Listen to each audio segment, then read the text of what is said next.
meeting today with Waynehead Studios.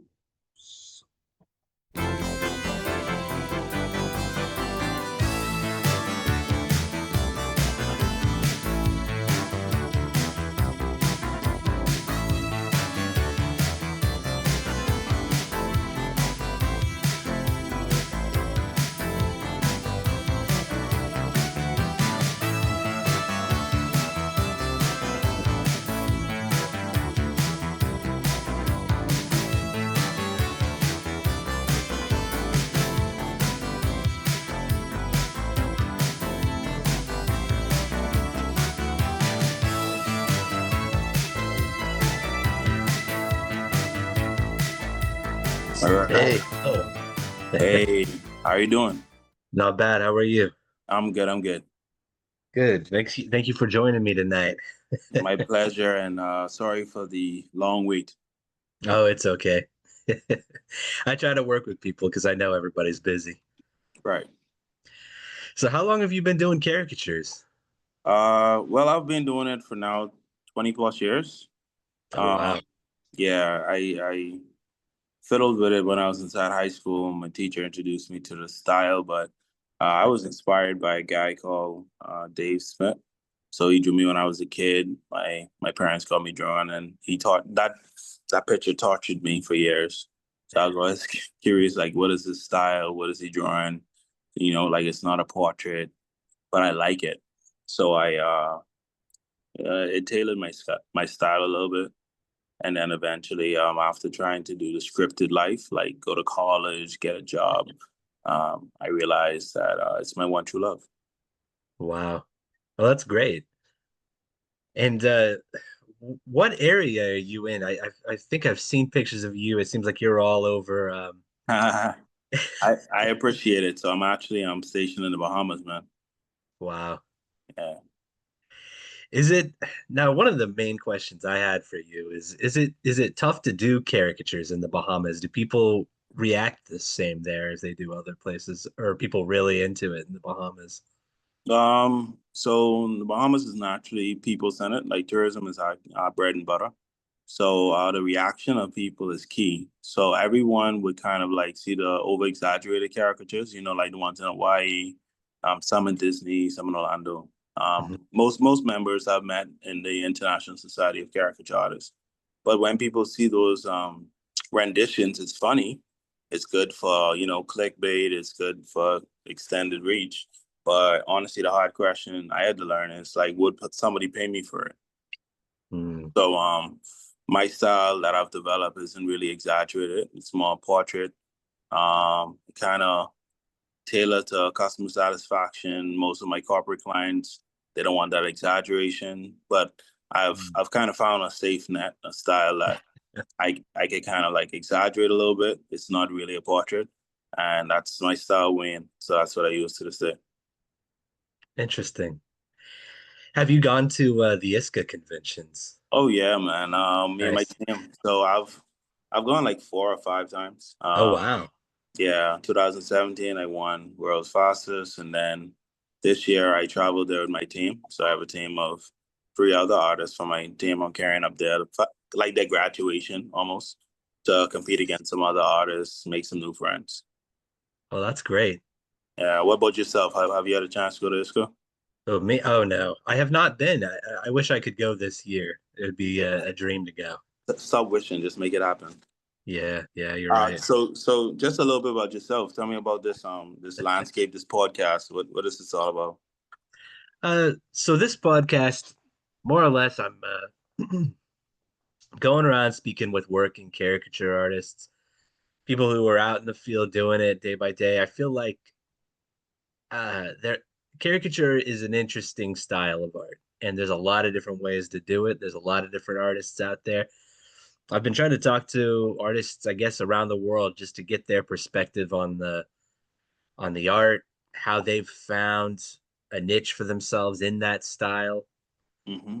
Um, and it's been really interesting so far. I think I've got maybe about enough material now for, well, I've got about 6 episodes, I would say. Excellent, man. Yeah, You it's you draw so you draw caricatures as well. Where are you stationed? I don't do caricatures. I just love caricatures. Oh, well, And we it love you. and I mean I do art.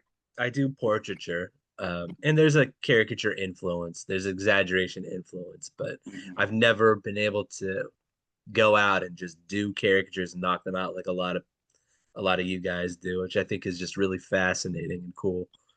So, Thank you, man. thank you. Thank you for doing what you do. Yeah, man. It takes practice, man. Like I said, when I first saw the style, I didn't understand the personality of the art form. I didn't understand speed. Like I mean, I was a little fast, but I didn't understand technique. I didn't know about like Redmond, and all these different Oh yeah. theories behind the cartooning, caricature style. So when I dived into the conference's ISCO and I met people, I came with this like almost island boy mentality. Like I am going to beat everybody here drawing. I'm going to be the greatest artist ever. And Yeah. I guess the tip I got from two guys, the name was Jerry and Bill, older caricature artists. They've been doing it for years. Like shoot, like I'm doing it for 20 years now, but they were probably in 40 years. And their advice to me was have fun, like meet new people, get to know friends, like come out this whole competitive mindset. And I think that was the first step in the right direction because I don't feel like I want to. I don't, oh my goodness, I almost called Pokemon. I want to be the very best, like no one ever was. Yeah, yeah, But yeah. yeah, I literally just want to be the best version of me and know that whenever somebody hangs it in their house or on their fridge, people can look at it and be like, that's Ren, or that's Ren's style. That's my aim. And if that's achieved, whatever that style is, I'm very happy. Oh, that's great. Aside from caricature, I mean, you mentioned portraiture. Do you do other kinds of work too, illustration, things like that, or is it just caricature right now? Yeah, so the company, well, myself, I literally branded myself as a company, but um I do way more than caricatures. So Okay. I'll try to sum it up. I'm a jock by heart. I play sports. And then I also was like a nerd jock. So I played like I would dunk you in basketball, but I'll also summon Dark Magician at the same time. So I never really fed my creative side until things went like sideways. So it was all finding leadership opportunities, join like junior achievement, graduate from school, go to college, and then even drawing itself was just like a gimmick or a trick. If Mm. I need money for college, let me draw you, girl. Let me get some Wendy's money, please. It was something I always could do. Uh, and then, of course, like I said, I went to college. I got my associates in sociology. And then I went off to Brock University where character just came out again. I was drawing like my roommates. I drew like the jersey for where I stayed, and it just keep coming back. Like, hey, I want to draw, I want to draw, but there was these voices in my head like, get a job, get a 9 to 5. So I returned to the Bahamas, worked in a hotel for like 5 to 7 years, and it was just on the back burner until I had an altercation. So, I mean, it's known in the Bahamas. I kind of was outspoken as a leader. I was in the student union in college. And when I got arrested and I had some time to think, I went through a lot of negative thoughts, depression, suicide. But when my counselor gave me this great advice, it began I would say, the persona of Waynehead. So, in a jail cell, I just decided I have listened to everybody. I've done the college, I've done job, and I'm not happy. And I said, I'm going to just be myself. So, um, started drawing on Facebook, actually. Anybody, any picture I saw, celebrities, I draw them. I still leave it up on Facebook to remind myself of my humble beginnings.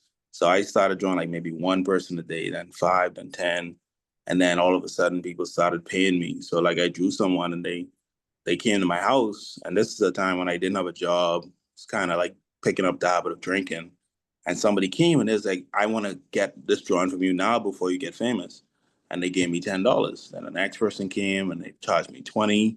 So then I'm speaking on stages with this story, but I'm also drawing. And then my company launched, and I actually started, and this is where a different part of me comes. So now at this point, I was an inspirational speaker on depression and also dating. So I talked about dating and relationships. I wrote a book, traveled for 4 years. I started my company doing face painting. So we did face painting first. And then from face painting, I went into illustration and t-shirt designs. So I was introduced to old school software. I hope you're as old as me, but I started with Corel Draw, you know? Corel Draw. Yeah. I'm not as familiar with that one actually. But It's that's you know, fascinating. my age. Anybody listening to the podcast will like that's it was very point like almost like the P tool inside Photoshop. You press P to do a lot of things. Oh, okay. Pen tool. And then it was just starting the technology of graphics. So like the original Photoshop with like one layer versus multiple. There was no Control Z. It was rough. And then eventually got the hack version on a flash drive, that Yeah. everybody sold for $10. So, so yeah, I got deeper into that creative element, working on what now is called creative leadership in the industry. And then I finally found a place where I found this while I was at Atlantis. I still wasn't in the caricature industry, but I found this guy who introduced me to my first job. And then started from there. Like I was so grateful to him. His name is Willard Cunningham. You could find him, Cunningham Industry, dynamic caricature artist, right? But hearing his stories and him giving me an opportunity is where I got my insight on the industry, how to get in, how to make this my full-time job. So that's the caricature element. And from there, remember I was doing graphics. So coupled with that, natural marketing and selling abilities, I started doing a lot of branding strategies for corporate, ID branding for personal people, started to get some clients for social media. I work with this entity called Cans for Kids. So I did a whole like character design for them, branding these 5 can characters, is on trucks and all that. Then I did educational workshops and development. You saw like the integration of all my parts. So it's like, Wow. to keep it short, Mickey the Rat represented like comic books, my rebellion side, outspoken, like and then I had this next one called Waynehead, who was the entity, artistry, creativity, silent with the pencil in the head. And then there was Renbert, the inspirational speaker, the leader, the business owner. So in time, all have become one. I'm now just Ren or just Waynehead. Interchangeably, even in ISCA when I won my award, nobody knew my name was Renbert. Everybody thinks my name is Wayne. Well, that's what I thought, in fact. Yeah, I so didn't my realize. real name is Renbert, which is my dad's name too. So I'm Renbert or RJ. And then for short, people call me Ren. I got Ren from the hotel. Hmm. And then Waynehead became a sticker name for me as an artist. So basically now everything creative. So I'm away right now, like I told you, working for the University of the Bahamas. So I work for the university's Mingos. I do basically, to keep it short, sports marketing, but more. So my full title says my job, creative media services and fan engagement. So I do graphic design, videography, live streaming, fan engagement, giveaways, corporate sponsors, entities. We just got signed with Adidas, so creating the online shots for them, how those shirts look. I have a work study program, so I got to be a leader for those students working with me. Right now, I'm away by myself doing, this one was a 1 cam live stream, but I sometimes have to do a 3 cam live stream by myself with a scoreboard. Um, and to be honest, I love it. So this is the end now because I'm running on a little bit. But Oh, you're fine. so what I've learned about myself is, and even the people who work for my company, is I find creatives. I never would find someone and be like, oh, you're an artist or illustrator, or you're a comic book, or you're a singer. And oh, I didn't mention that. So I have a musical. My family was musically gifted. I Wow. played piano. I did pantomime ministry. I was a choir director. So ultimately, my company is a marketing animation company because all those things come naturally to me. I'm toned in. I could do my own animated effects from scratch. I understand transition, storyboard, and stuff like that. So I'm now one person. I feel fulfilling this job. It was created for me at the university, and it's the only thing that keeps me entertaining. Like right after the graphic, you go do a podcast. After the podcast, you go do a video edit, and then you chop that up into the podcast. Then, I get a call from my employees. Hey, we got a sip. Oh, I do sip and paint too. We got a sip and paint tonight. You come and listen. So it's like my life is busy. It's always going, Yeah.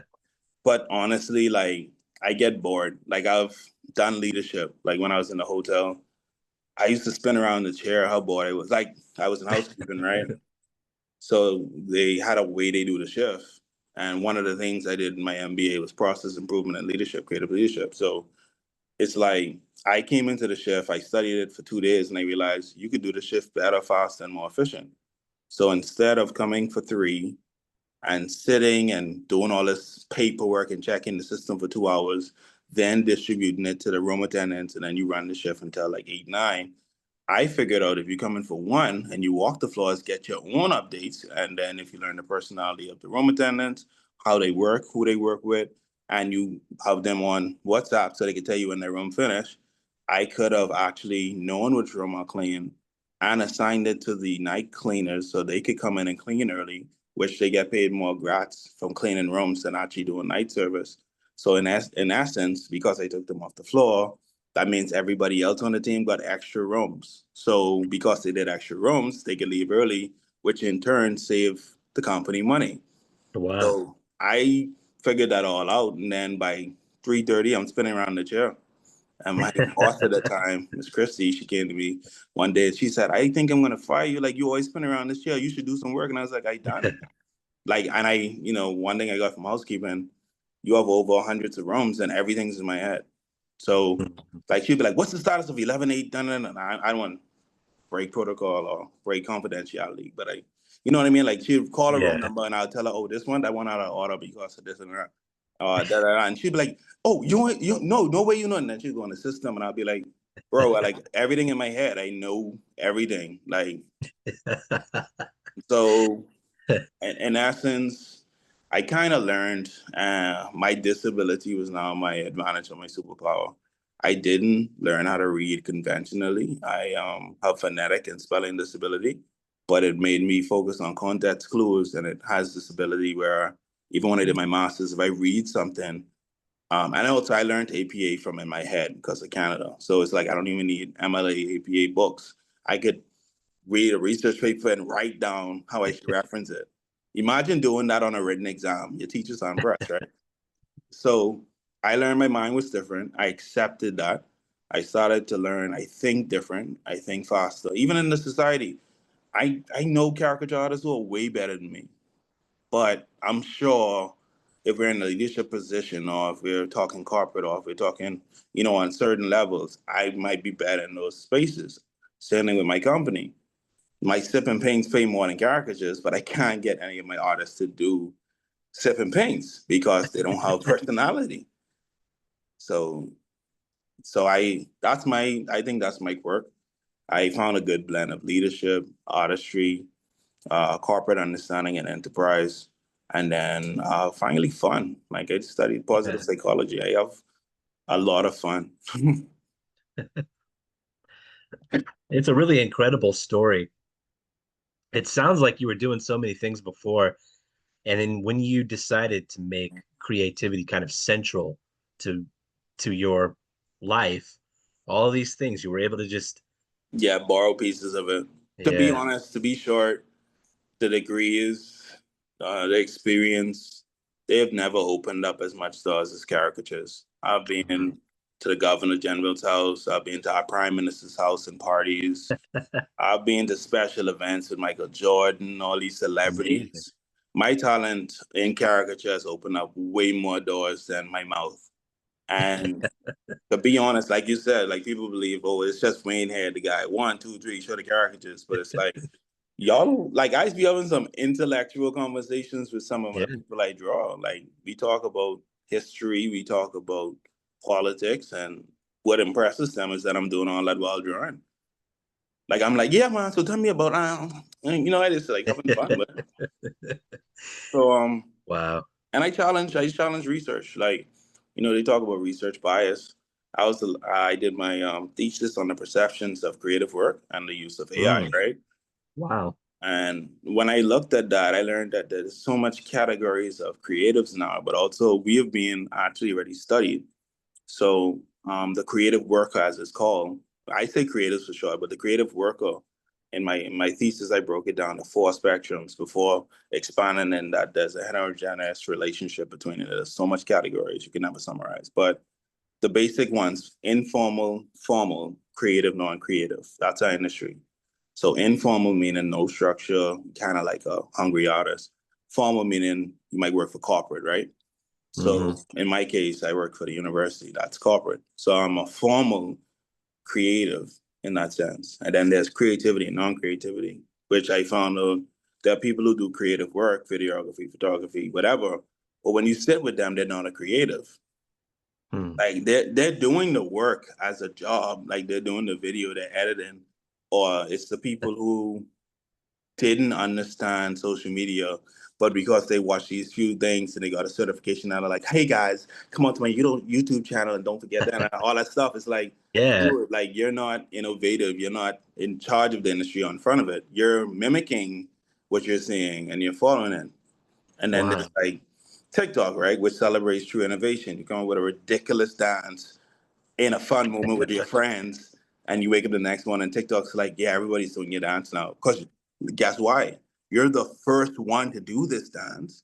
It was actually innovative, and you're getting rewarded for it. And then what the established people do? They copy your dance. Yay! Don't you feel important? So I kind of like social media, but I hate it too. And then same with Yeah. AI. I concluded that I think. Have you ever watched Teen Titans? I'm familiar with it. I think I've probably seen an episode. Not the new one, not that Go, not The the older one, right? yes, the older one that made sense and Yeah. had amazing fight scenes. Not this Tom and Jerry version. Yeah, this thing that's yeah, yeah. So that's an episode I actually used as inspiration for my thesis, which was when Cyborg was pushing this weight right in the episode. And every time he got to a particular weight, the radar on his arm would say 100%. So you tell like them, hey, shut the machine off, shut it off. And the episode all was about this like mad scientist finding him, and he wanted to remove all of his human components and replace them with fully machine. And it came to a point when him fighting it in his consciousness where he realizes, yes, the machine part of him is 100%, but the human part of him can push beyond it. So I Hmm. think that's the realities of what we're in now. Anybody can learn AI, anybody can learn certifications, but in the hands of a creative, it transforms. Like we are cyborgs. We can take the Yeah. AI and we can do things and think of things to do with it that you never thought of. Not the garbage stuff like show me a peanut butter ocean. And then they look at it like, oh, AI made a peanut butter ocean. Ooh, like you're wasting computer space. Please stop. But like somebody like me, like at the university, I can sketch my mascot, tell and have a exact sketch of what I want and then tell AI, hey, just fill this in. And then after filter, then I can put dots in my drawing and tell it these are the anchors and the animation. I need you to make sure these anchors work. Then I could tell it, hey, now I need to put this into this software so it works. And I can integrate it now in maybe 2 minutes. I get have a fully functioning mascot, right? Versus make me a mascot because I can't draw. Make it look like these drawings but then it messes up the hand. They be like, "Oh, AI messed up hand." No, all artists can draw a hand. Leave AI alone. That's why we put it behind the back. Yeah, so that's. I mean, this is me, like the part of me, and I'm happy to talk on your podcast. Like I'm not ever scared. I'm scared to share my story.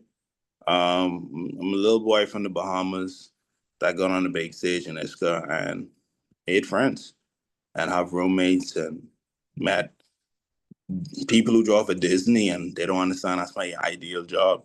And then I go to Disney and I see them and I realize that's not my ideal job.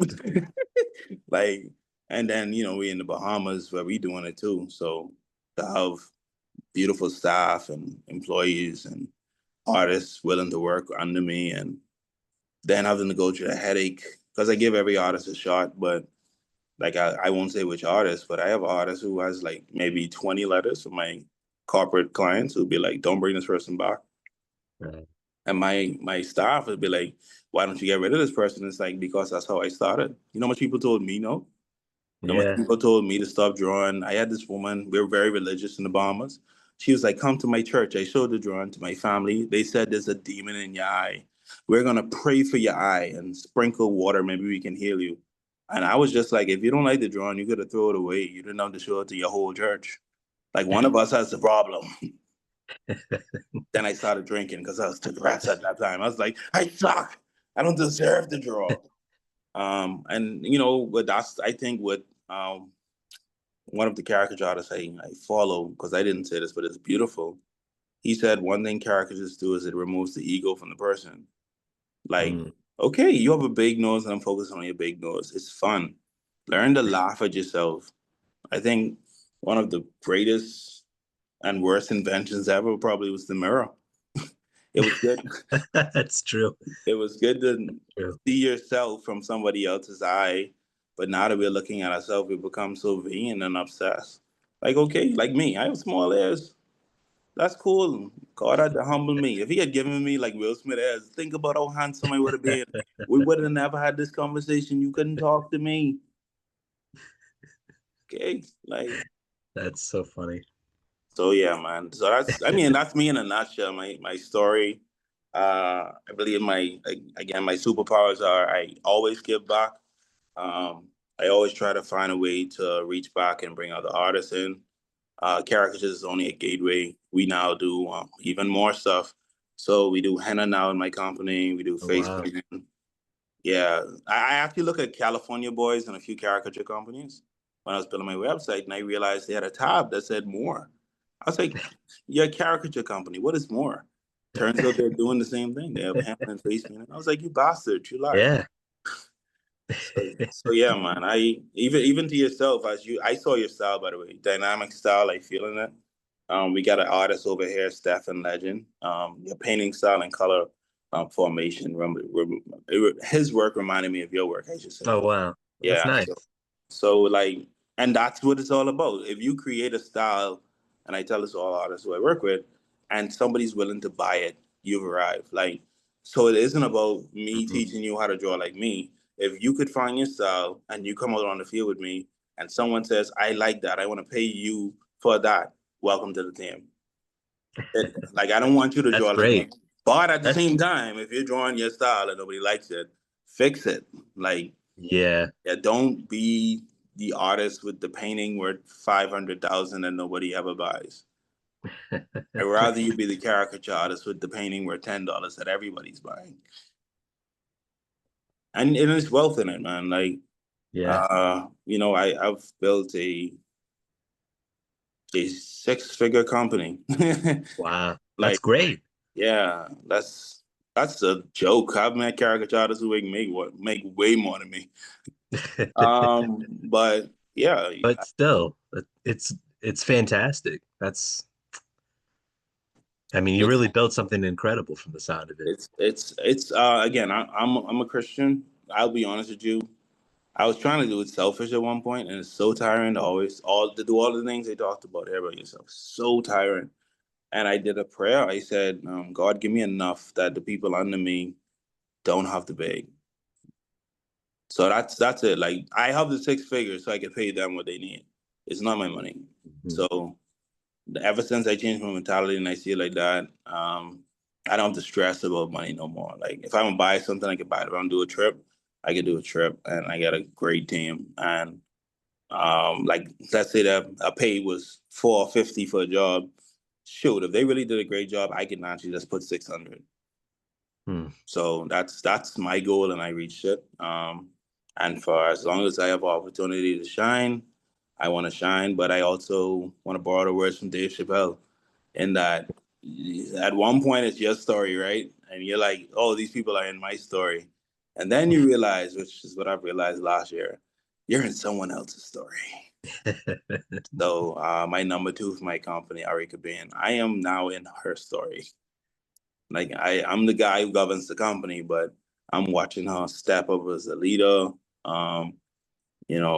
She's like my little sister. I've mentored her for over 10 years, and I watch her like only do this. Like she's living my dream. I wanted to only do caricatures and henna and all that. I never wanted to work for nobody. She's living the dream I wanted. And if anything comes up, let's say randomly, oh, she got like a super expense. She doesn't have to worry. She has the money. That's my dream. So now I'm in her story. I'm the guy watching like, you know, I picked up drinking. She doesn't drink. I'm like, just your liver needs to be activated. Jealous. Yeah. And actually, I'm so bored. Sorry for you laughing because I'm in to make you laugh, but I have one more dare to do in my life. So I've had a few friends over the years tell me if characters didn't work out, do comedy. So, like my birthday next year, I'm deciding to do a comedy show just for the hell of Yeah, it. Just for the hell of it, man. they're related. Comedy Yeah. and caricature. You think? Because we draw funny, right? I was just in an interview Mm-hmm. not too long ago. Actually, it was my first one. And a caricature artist shared with me a thought of theirs that caricature is the stand-up comedy of illustration world. Woo. Stolen. Stolen. Credits to you, Alex. It's being stolen. I've just equipped my mind with that, sir. When I sit on stage in front of 5,000, I ain't giving you a penny. Copyright your mother. Yeah. Nah, but listen, the industry itself is just so freeing. You could travel anywhere in the world in most places, right? And just set up and people come and they pay you. And I think it represents what the corporate world and society is scared of. Like, how dare you be able to do this without an education system or a degree? How dare you do Yeah. this without some kind of system to stop you? We must stop these things. This is as bad as drug dealing. Stop these guys. But it's the freedom factor. Like when I go downtown, when I do have time, I go on my lunch from like university, and I could sit downtown for like 2 hours on a busy day and make a lot of money. And then it's like that money is enough to pay all my bills. I'm not just taking my break from work. So it's like to have that. And then, of course, it's like, people, oh, you stressed out at the office. What are you going to do to relieve your stress? I can go down to my business and meet tourists from around the world and talk and draw, get a lot of money in my pocket. And then, like, for my quit Atlantis, when I worked there as a hotel manager and restaurant manager, I did a lot of stuff there. But when I left, my whole thing was like, I'm leaving this because I'm now free. There was something that happened with HR at somewhere I worked where I think they didn't pay me for 3 months. Oh And I wow. didn't know. I recently told that to like the president at the University of Bahamas. Like, I'm now at a point in my life where if somebody doesn't pay me, I don't even know. And that's fine. Eventually the money comes. But yeah, that was my goal. I just want to be free, have fun, and make friends. That's great. Yeah. That's a dream. That would be a dream come true for many people, I Yeah. think. Shoot, So you're American, right? yeah, yeah. I'm up here in Philly.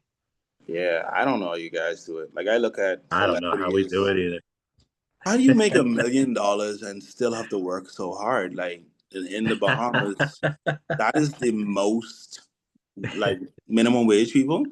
Half of that is the most they would make in their entire lives working 40 years in Bahamas. You make it in one thing and you keep making more and you're never happy. That is so confusing to me. Right now. Yeah, we're a little backward, I think, sometimes up here. Yeah. Like We don't have it figured out, but people like to come think come we to the Bahamas with $1 million. You can get a good place in the island. This would be your routine. Wake up in the morning, stretch. You have to stretch naked in front of the ocean. Make sure your penis is out so the Yeah, dolphins can yeah. see it. And then go to your farm, tend to your garden, sit on the porch in a rocking chair and just do this. Because like you probably have a convenience store or something making you automatic money, but that's life. That's it. Like I don't know if I could end it with this, but it's a story we use universally around in leadership. But in the Bahamas, I had this guy do it recently to me. He was like, "Hey, when I was working for a tour guide company and we were going island to island in the boat, he was like, 'This is so good.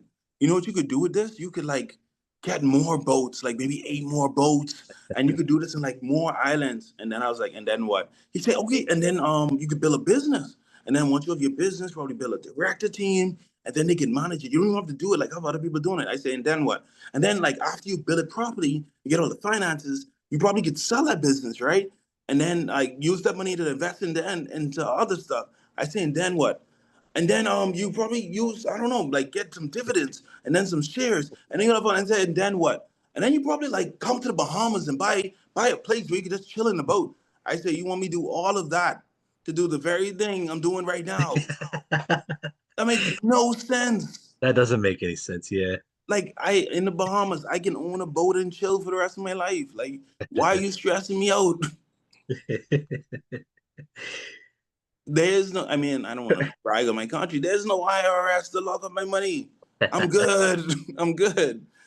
Yeah, I think that's why the world hates us. That is why it's truly better in the Bahamas, bro. Like we learned how to relax. We have island people Yeah. time, right? I told you we were coming on live at 7. I did not arrive until 9. You're No, welcome. I know.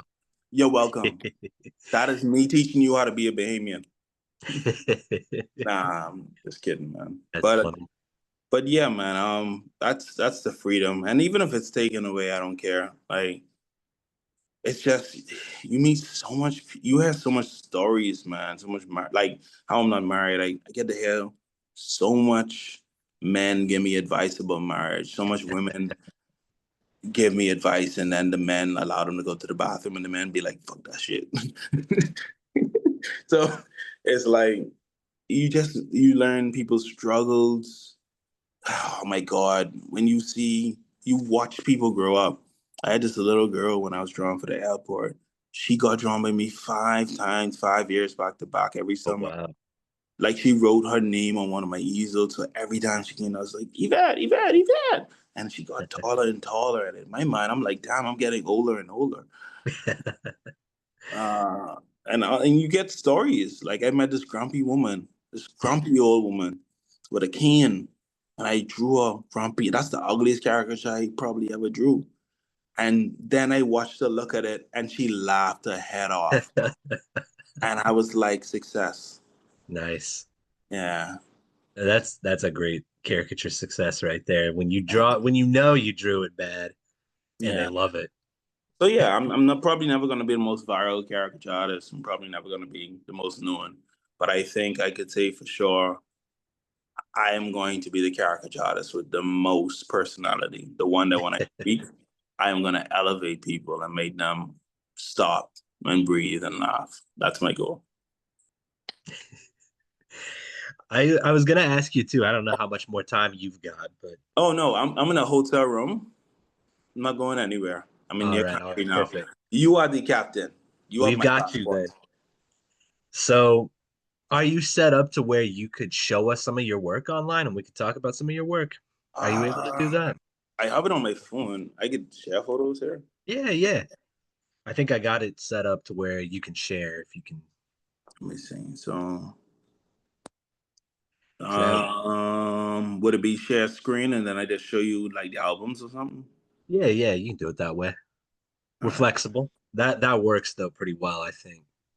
All right, so I'm gonna share my screen. Let me know if you see it first. And I should have a few things inside my album. Yeah, yeah, I can see. If you see anything that's not, you just cut it out. Just cut it out the live stream. You never see, you know. So just to be like the basic stuff, right? Like I tell you, I do athletics. So a lot of athletics photos. My girlfriend. Oh, yeah, my business.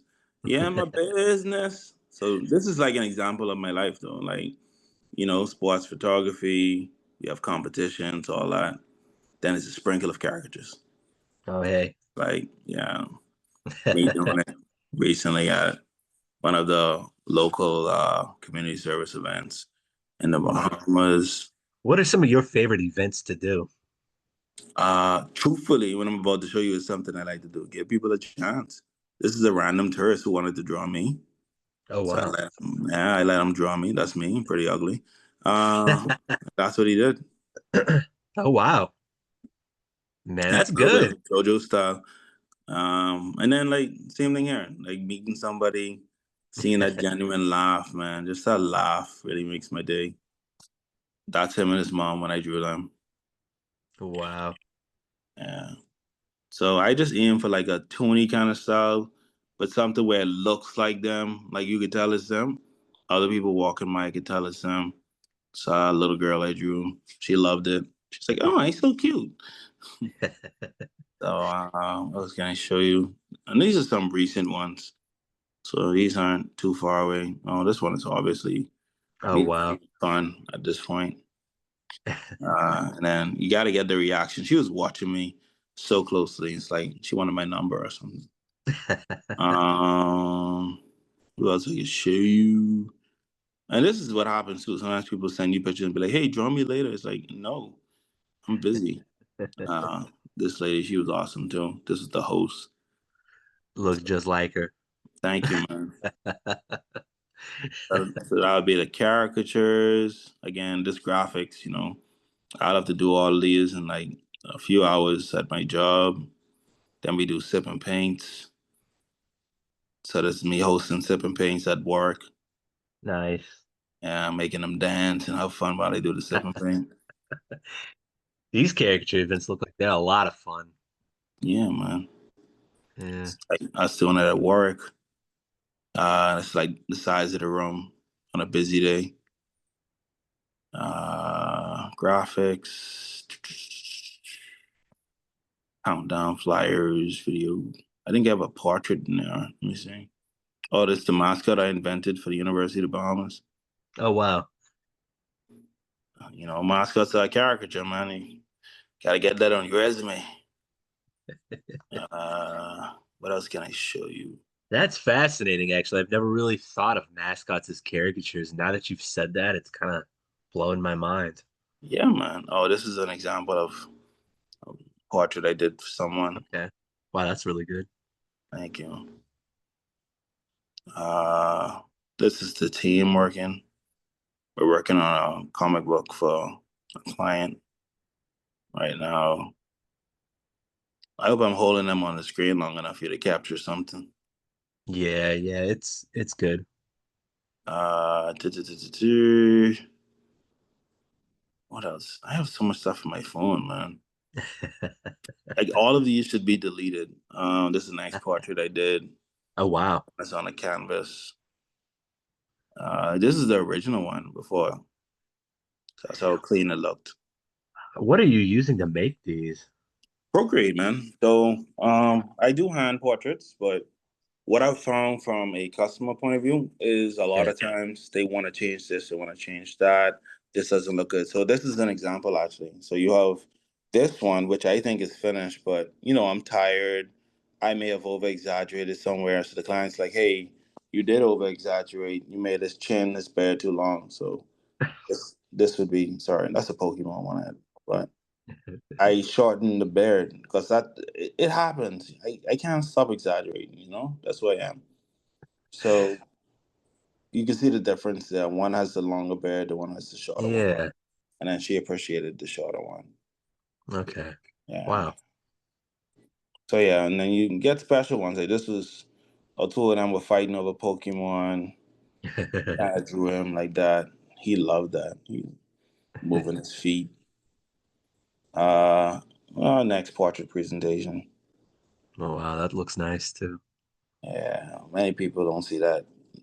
They only see the caricatures. The portraits are more like special gifts. So a lot of time the clients tell me not to post. And this is an example of the process, right? So this is Right. like the first sketch where I'm like still in cartoony Hmm. caricature mode, and then I have to like keep drawing until I get that out of me to get back to portraits. Step pink stuff I showed you. I think I can show you one more thing. Okay. Yeah, group caricatures. Oh hey. So this Oh, this is is awesome. yeah, I taught a summer class of students, so I made everybody into Naruto characters. That's me in the top, the cool one. Yeah, yeah. So yeah, man. An next portrait I did for graduate. This is the team that I was telling you about for the summer program. So I just keep trying to give back, keep going. What else do I have there? That's me teaching the summer class. We do murals too. I didn't mention that. Oh, murals too. Wow. Most times, like I said, I didn't want to help people as us, but like people would get grants, and Hmm. then they'll be like, "Yes, I got this grant to do this thing, but I can't draw. Let me hire Renbert to do it." Fine with that. Totally fine. This is my Jamaica trip, so I think I may be at the end. Let me see. What is this? Yeah, these are just more events. Oh, this is henna. It's actually my mom. My mom got henna on her back. This is our weekend number 2 in the company doing the henna. She's a beast. By far a better artist than me now. I tell her that every day. She tells me it's a trap. I don't believe you. And then you get away with like ridiculous stuff. This is a job I had at Ocean Club where the 2 guys wanted to be eating a hot dog, and I was just like, "Oh, okay. I guess we're eating a hot dog." Um, what else? I do so much. Oh, this is a fun family one. Yeah, that's nice. Father's Day. And it's like they're on a cruise ship, so you only have like 20, 30 minutes max to draw these people. This is Oh, digital yeah. caricatures. So I'm at an event, just doing the frame, printing it out from the iPod, and then giving it to the client. With your caricature setup, what do you use? What do you like to use as far as your marker, your colors? Uh, to be frank honest, I stopped caring about brands and Yeah. I go cheap. So Okay. No, I use that's Crayola. respectable too, because Yeah, Crayola the color, basic Sharpie markers, or I use the Crayola markers, the black one. yeah. And then I found these cheaper ones from Japan, which last just as long. Oh So wow. it's just like I'm going cheaper. Like I could buy 10 of those markers for the price of Crayola. What brand are there that people might like to know about that? I can't tell you. I one is Crayola, one is Magic Maker or something like that. It's like a Okay. ridiculously cheap name. Like you know it's cheap from the name. That's funny. But yeah, I stopped aiming for like, oh, this type, oh, this is the next portrait I had to do for someone. That's nice. They allow me to stylize more on this, so I had more fun. But it just I don't know. Like, oh, I did. Yeah, these are caricatures. Well, you know about caricatures. So this is like Yeah. a portrait of a pet, and then I did dogs as well. Let me see if I can find one. Yeah. So I did the owners and their dogs. So yeah, we I think it should be it. And then like I said, all of this is now enhanced speed wise with AI. Like I could really speed up a lot of my processes, or especially like the business side of it, right? Oh, we do watch Oh yeah. carriage. So like we would have Rolex people coming to watch us like this. And then I get like same time as caricatures. You gotta quickly do a rendition. The detail of this is be the hard part because you know it's a watch. So watch collectors, they know, like for me, like how I would use the iPhone to hold up to the caricature to see if the yellow box comes around the caricature, like I tell my team, that means it's a face. You did a great job. So with this, if I show a watch collector one of these sketches, he instantly tells me, "Oh, that's the da da da da," and I'd be like, "Yes, okay, that means it's a good caricature."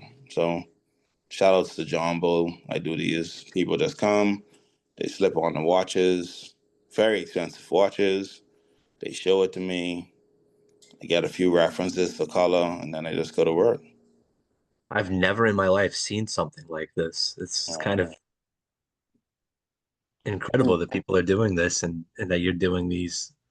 this oh man, listen, whatever this is my team doing caricatures on coasters. So it's like it's at this point, like I started off, it's not ask me what I do. Like it's better for you to say what don't I do. Yeah, I get a sense of that. We had to draw on tissue the other day. Even the client was like, "Why are you guys drawing on napkins?" It's like, because you guys are paying us to do it. Uh, Oh and then, wow. being a digital artist, it makes the process cleaner too. So this would be Yeah, mini caricatures in public. We had a fair. They wanted mini caricatures. those are cool. Yeah, give them a nice, pretty frame. Still do your reaction videos. So I feel like a lot of people would have trouble working that small. listen, it's fun. This is the team. Yeah, it looks like it would be. It's the team setup, and then you just knock them out. To be honest, I don't do like henna and stuff like that no more because of the spacing. Like my hand kind of cramps up with small details now. Plus I'm old. This is Junkin. I don't know if you ever saw Junkin. It's our celebration in the Bahamas. So yeah, this is what we do. We keep drawing. I love to draw people coming out of other people's beards. That's funny to me. Yeah. That gives it like that cartoony feel, like Tom and Jerry. I like to see the finished paintings at the end of the night at the seven paints. We do freestyles so people can like do what they want. I love to meet new people and people taking pictures with you, and then the genuine laughs. Like these laughs just be like making my day. Like I could feel down and go through my phone and cheer back up. Like, or just host an event and then watch these people just get G. Like I don't know why they Yeah. listen to me. I cannot tell you. They just need a reason. Like this guy was like, "Well, you can't dance," and he's like, "Oh, you want to see something?" And he just started making that jello work. Started grooving some more. He started twerking. I had to cut the camera. Like, this is an example also. So I did a caricature for a local Oh wow. company for a gift because one of the brothers died. Now, this Mm. is like copyright infringement, right? Because they took the caricature, well, the digital painting I did as a gift for the wedding, I mean, for the funeral, and they made it into the literal logo for the company. And I'm like, wow, Wow. didn't get paid for that.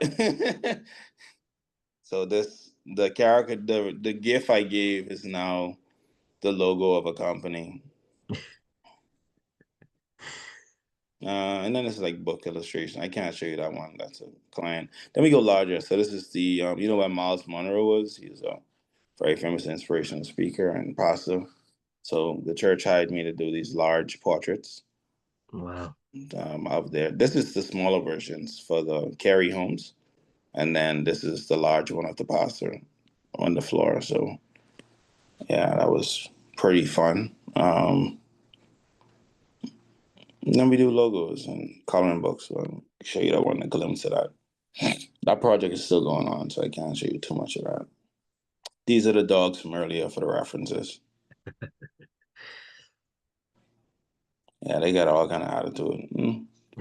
I think, yeah. And then, like I said, we have a team now, so everybody just approaches me. I have simple tasks.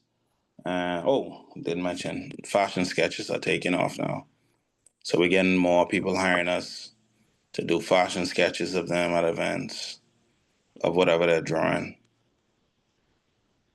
So that's how they'll come out. Oh, those are cool. Yeah, that's really taking off. We got like invited.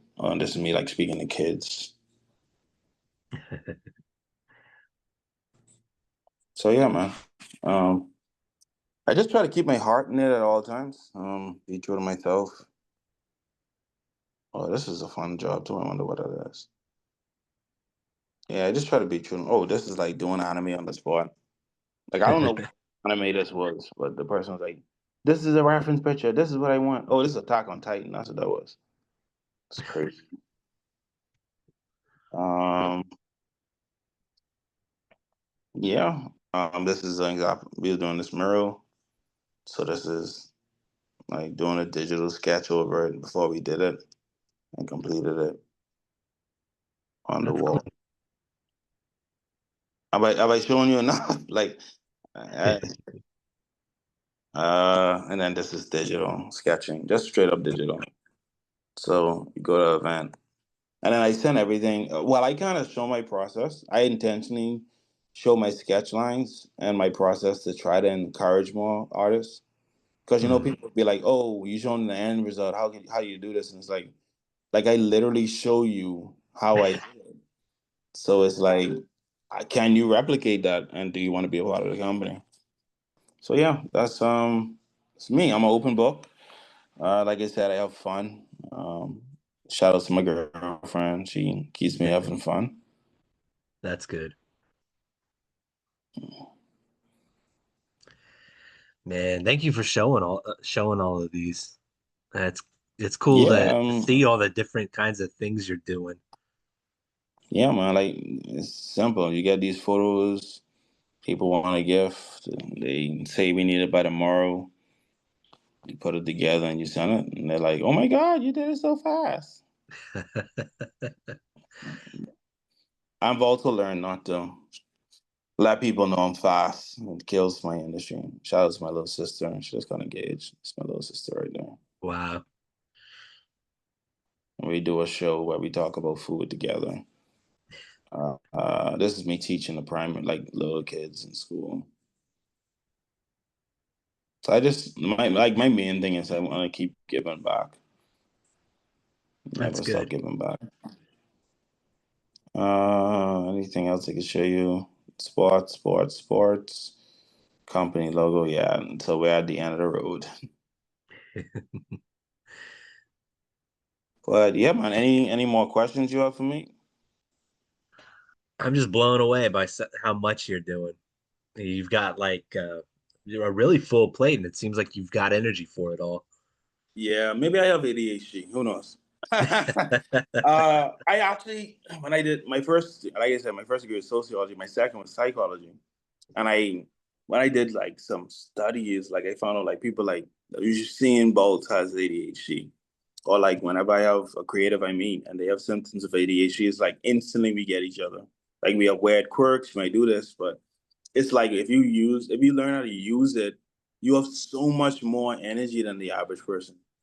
And, Yeah. and then like every time I did an educational advancement, right? Associate's, bachelor's, master's. When I did my bachelor's and everything I was doing, I thought I have no more time. I'm busy. Then I did my master's, and I had to find 3 hours every Tuesday, 3 hours every Thursday, and 8 hours every Saturday, along with finding time to write papers, 2 papers a day for the Tuesday class, APA style. So then when the master's was done, I realized, oh, I was wrong. I have a lot of time.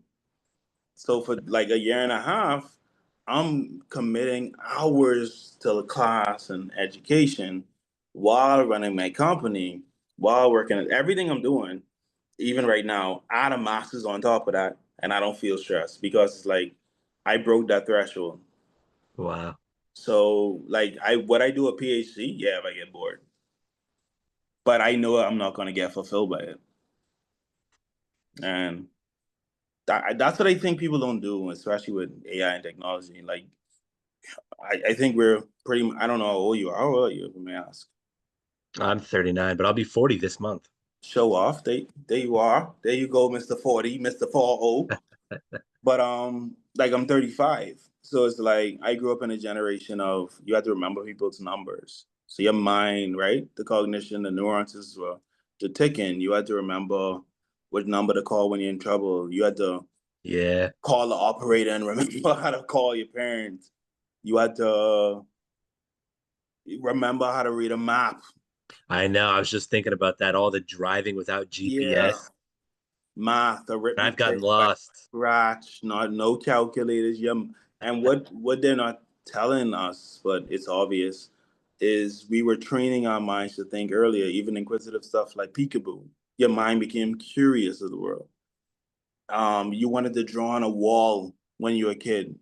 When last have you heard a parent be like, "Stop drawing on that wall"? Kids on they don't Yeah. want to do that, and So you now reworked in maybe a decade the mind of people to where you want to call it, oh, these Gen Zs or whatever, but it's like, who taught you as adults to give your kids an iPad or a phone before? Like, I didn't have a phone till I was damn 11. Like, why are we giving it to toddlers? And I mean, I don't know if you could post this, it might get you in trouble, but it's like it's common sense. Yeah. It's like I'm an adult. I don't know which audience you have to this, but it's almost like what pornography does to adults. It trains your mind to have unrealistic expectations of the world.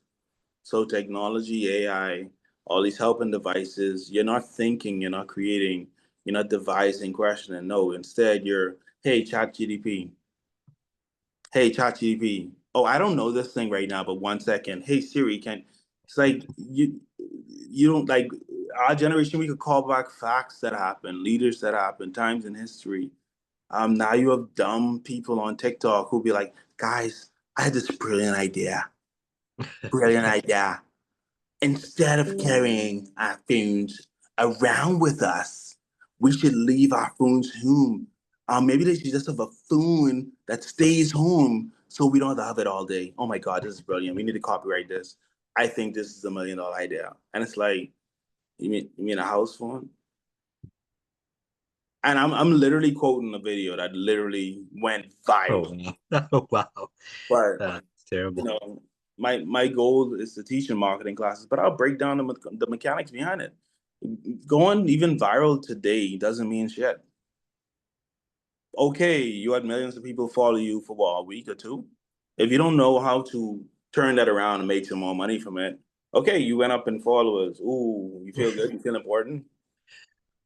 And then I Yeah. We've set goalposts to where you'd have to do something incredible for anybody to even care. And even then, who cares? Is kind of how it faceless feels. profiles. Oh, I have a Yeah. faceless profile and I get paid so much money just from posting these stuff. Like, okay, what? And this is my life purpose, right? I would ask anybody, and then what? Like, okay, Mhm. you have all this money and you still don't have nothing to do with it. You don't have a sense of purpose.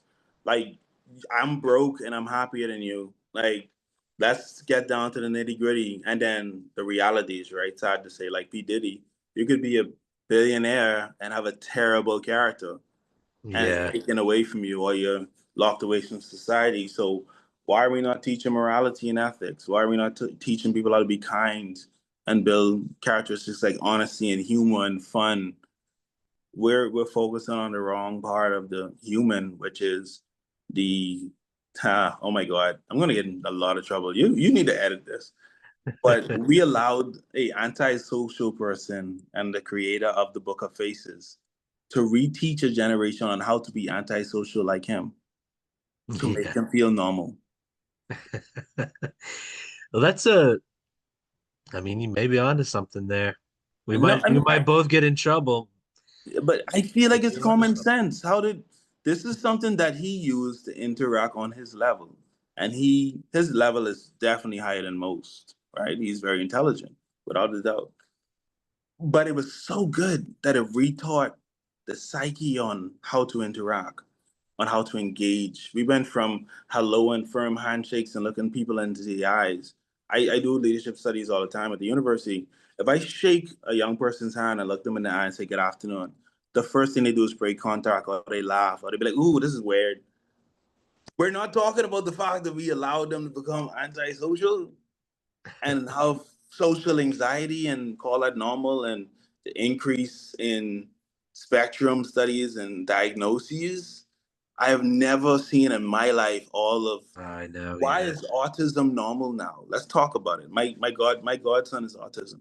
I mean, has the autism. I understand there's the spectrum of it, right? But when did it become normal to expect it? And not all parents are introducing it, right? I know that there's a biological Yeah. component, but it's like there had to be a consequence, and we have not had these things around long enough to understand. We have not had technology for 100 years yet at this level. And And that ties into how people act like last year is ancient history, you know, because people behave as if they think we've had this technology for a real long time now, and we should just Nope. get used to everything. But it's so new. It's computers are Online still new, and I mean, online dating is new. AI is it's new. all new. Yeah.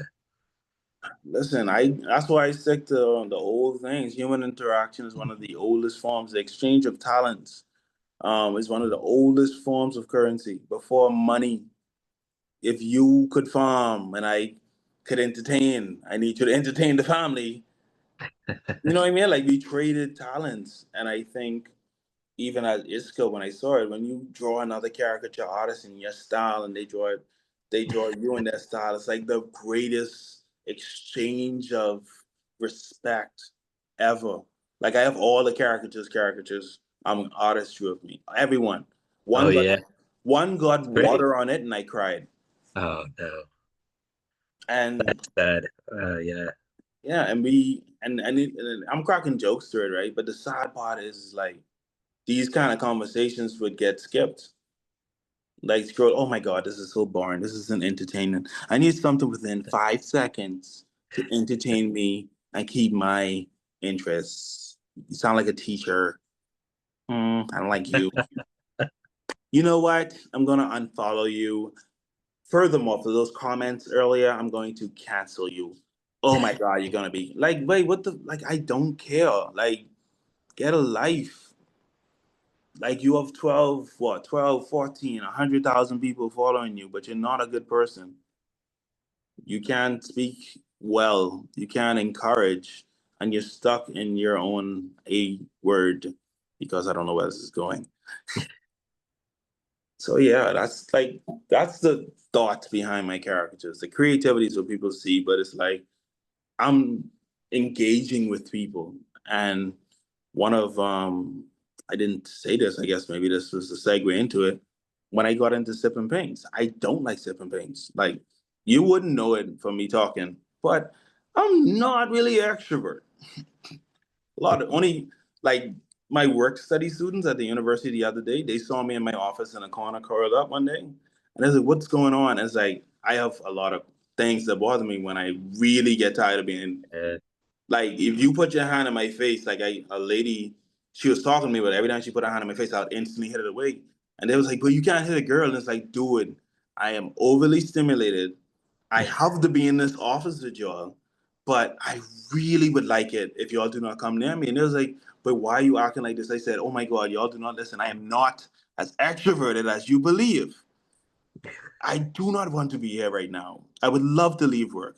Sadly, because of how society is made up, if I leave work, it's saying it's leaving a job. So I'm now stuck here in a very unpsychological safe state, having to deal with you guys and smile, wishing that you would shut the fuck up.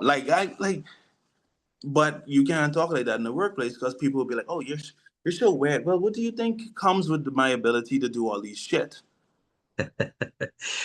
we've somehow become less accepting of people and their uniqueness as a society.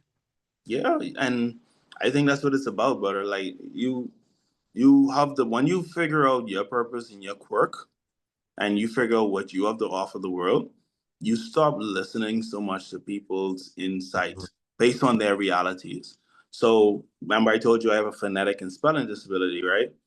And Yeah. I used to get teased in school. I was so good at dodging reading in class. I would like count the seats, and I study people before I study things. So I learned this teacher always like chose the room like this. So I would walk into the room and literally count seats like 21. Oh, I had any sit in seat number 21. All right, boom, right here. And I would avoid reading in class until one day that motherfucker. Anyway, that lady, she changed the order on me and she forced me to Oh, read in no. class, and the word was negligible, and I couldn't pronounce that. I ended up saying something like "negligible," literally like that, and everybody laughed. But that was when it was discovered I couldn't read, um, because I used to ghost read. Like I'll be if I see something on the screen, the words I could recognize, I'll try to say them like the, a, Batman. But the other words, I used to invent what I think is there. Wow. Yeah. It was very embarrassing when the teacher has to be like, "What are you even reading?" Or when I went to college, my first English class, the lady was like, "Do you even speak English?" Like it was bad. Wow. So then now the benefit, right? How do you get over that psychologically with a disability? You ask the question of them. To the same people who are judging you of not reading, who are saying that you're stupid or dumb or retarded, whatever, you ask them this: "Hey, can you draw?" And what do you think they say? "Well, no, I can't draw." "Oh, so the dumb person can draw, but you can't draw. Oof, you dumber than dumb. Ooh, you stupider than stupider. Is stupider a word? Don't know, but you're it." Like I used to instantly switch it on them. Like, you sure you're intelligent? Like I can play the piano and sing at the same time while drawing. My mind's doing way more than yours. You can't even focus on one task. It's kind of sad, buddy. Are you keeping up with your emails? You have a lot of missed emails. Don't seem to be keeping up with your emails. You might not be as smart as you think. Yeah. So I just natural defense mechanisms. I was gonna say those people got you kind of spiky. But it's all now. Watch this now. Watch the flip. All of that is actually research based. That is like based off Think and Grow Rich by Napoleon Hill.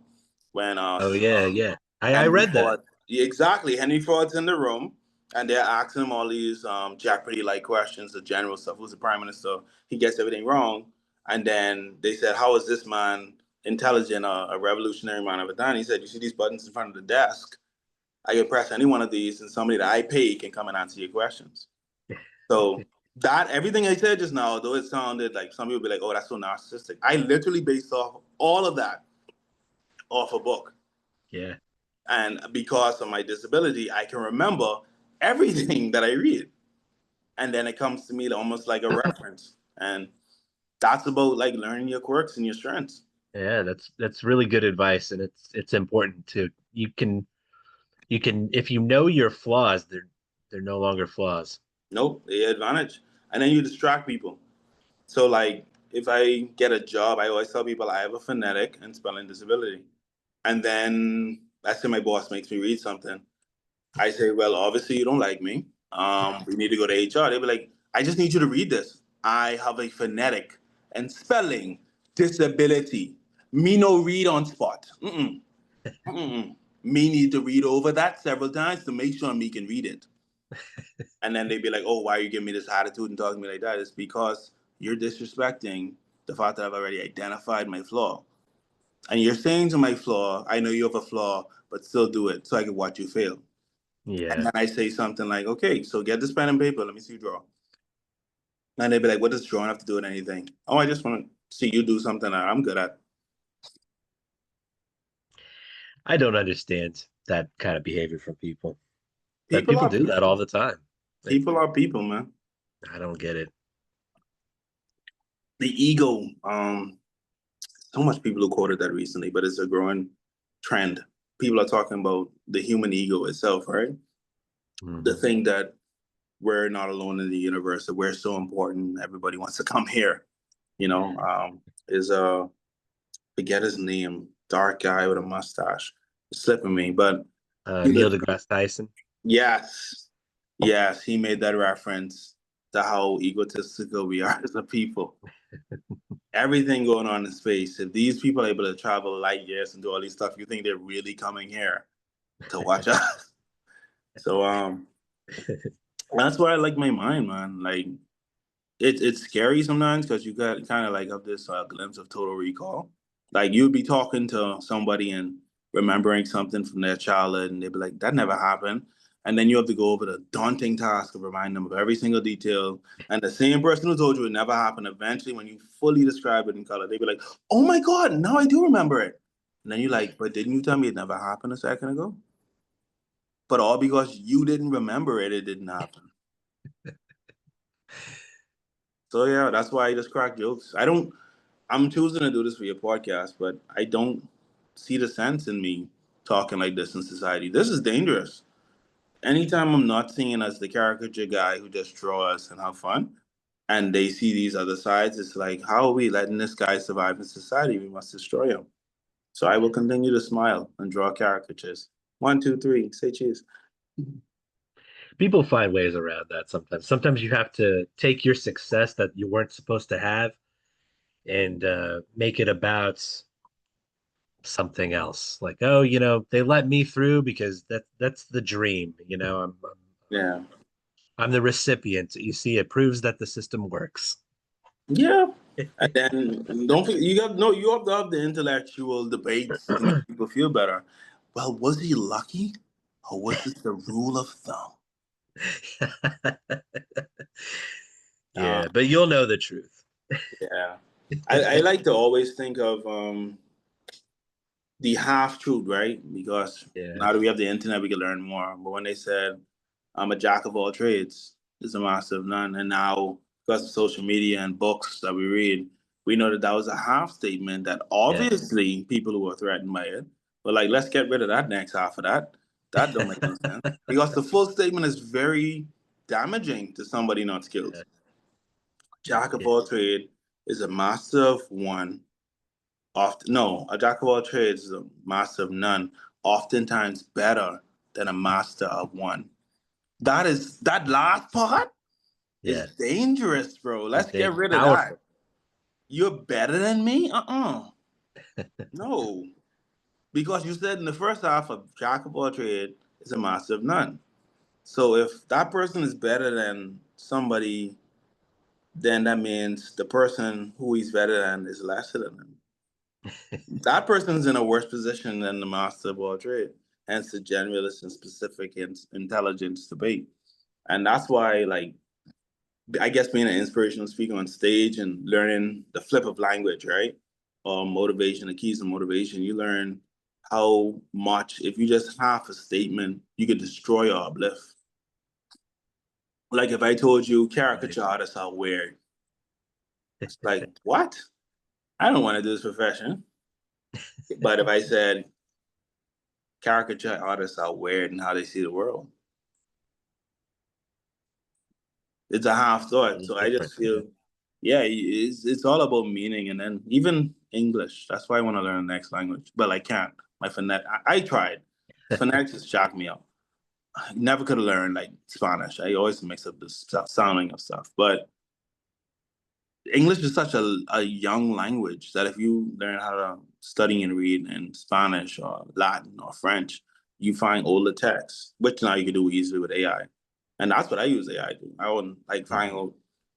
information before wars and before art was destroyed. I want to learn about the real history so I can then move differently because history does repeat itself without a doubt. Like Yeah. of course we're taught to not talk about it, things you should cut out. But it's like how many people forgot COVID-19 happened? We are operating as if the world wasn't shut down for 2 years. And we learned how unstable this society is. And we learned that many of these jobs are irrelevant and actually a waste of time. And we learned people can work more effectively from home and not at a billing structure. We learned that in 2 years, and it only took 2 months to revert it all back to normal. We also learned that you can make up shit like FT, what is this? The Fugal tokens, NFTs, Oh yeah. and Yeah. how many artists were bragging about I was reached out to this company to create these NFTs. And they Yeah. reached out to me too. I told every single one of them, "Oh, you want to give me 30,000 in your NFT? That's great. Give me it in cash." And they're like, "No, no, no. Listen, these NFTs we're giving you, the tokens, these are gonna be way more valuable than cash." I say, "Hey, you. But if you willing to give me 10,000 in your token, give me 10,000 cash, and then I'll get the work." And many of them went away. And then I Yeah.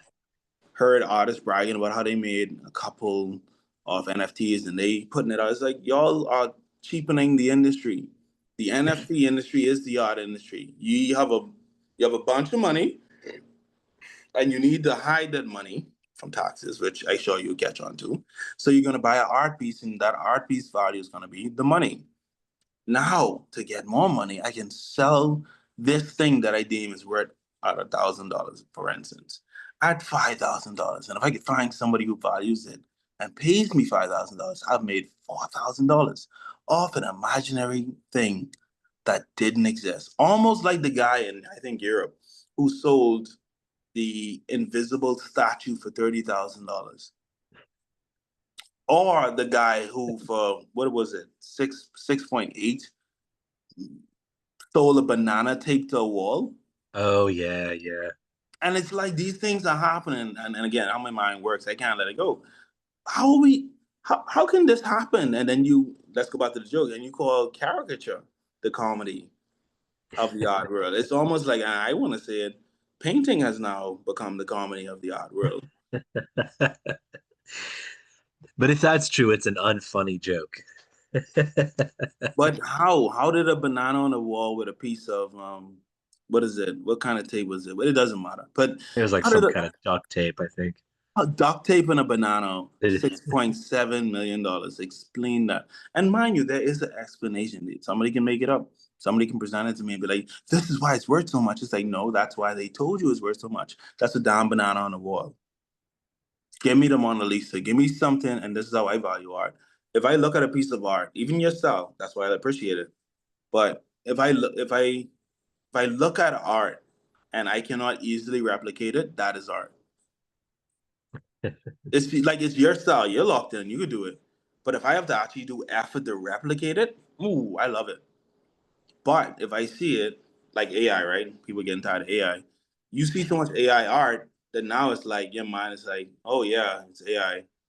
And then I don't know if you study graphics, but we went from frontology, right? Like all these fonts being created, replicated, produced, downloaded yeah. from thatfont.com to companies now wanting hand drawn fonts again. I'm like, And they never thought that would come back.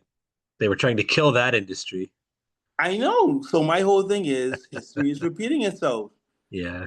When you make like it's almost like when I went to ISCA right after the pandemic, and I realized, oh my goodness, what was it? Lenza came out where people could upload 20 pictures and then they gave them like versions of themselves in different artist scenarios. But then eventually it's discovered they were stealing artist styles to do it, blah, blah, blah. Oh yeah. Yeah, that thing that happened for like 2 weeks.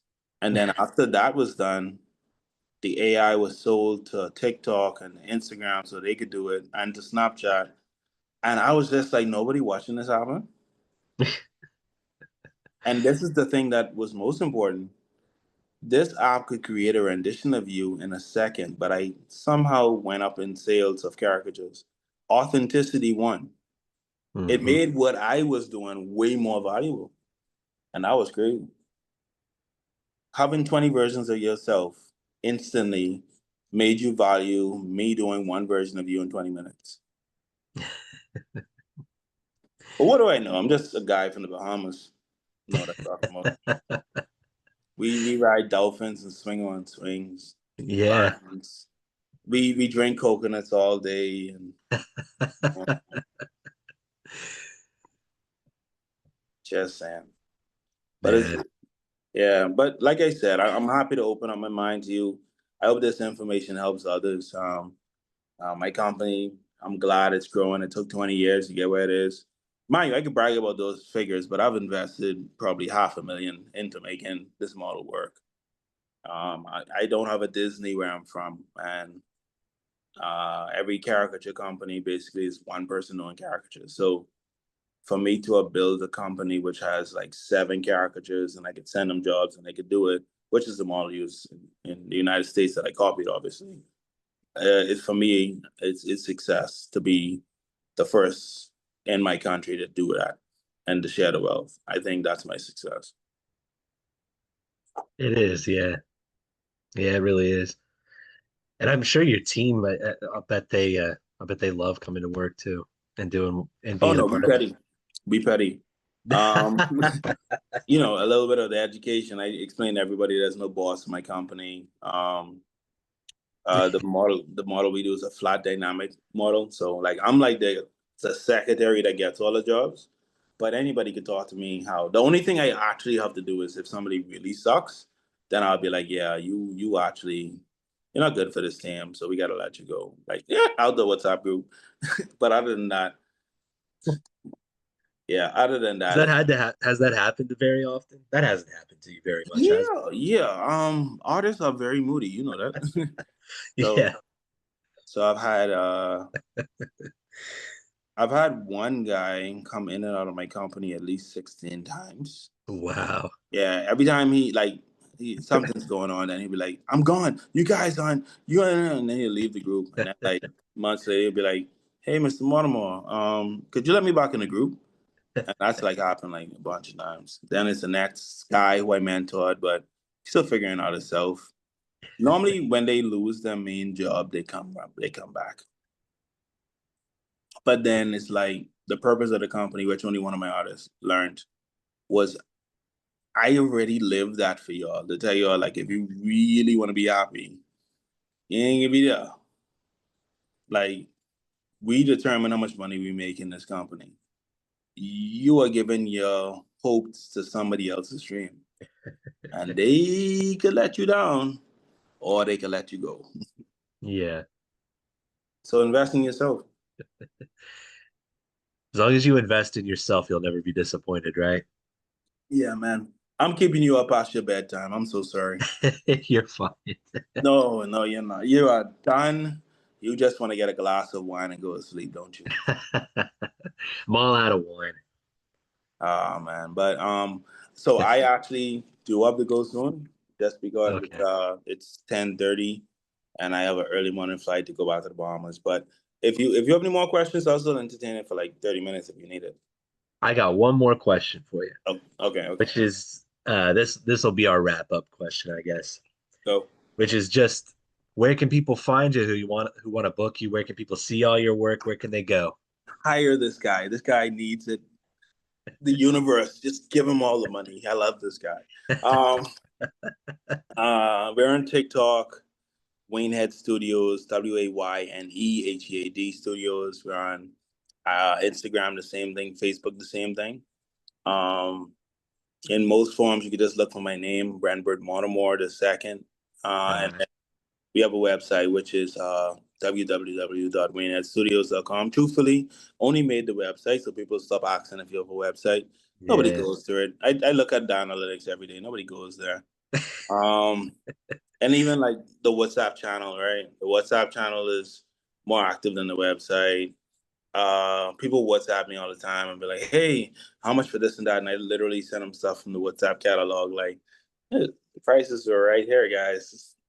But yeah, I'm very easy to find on social. Once you look for anything, just put Bahamas after it, and you'll find it. And of course, I'm located in the Bahamas.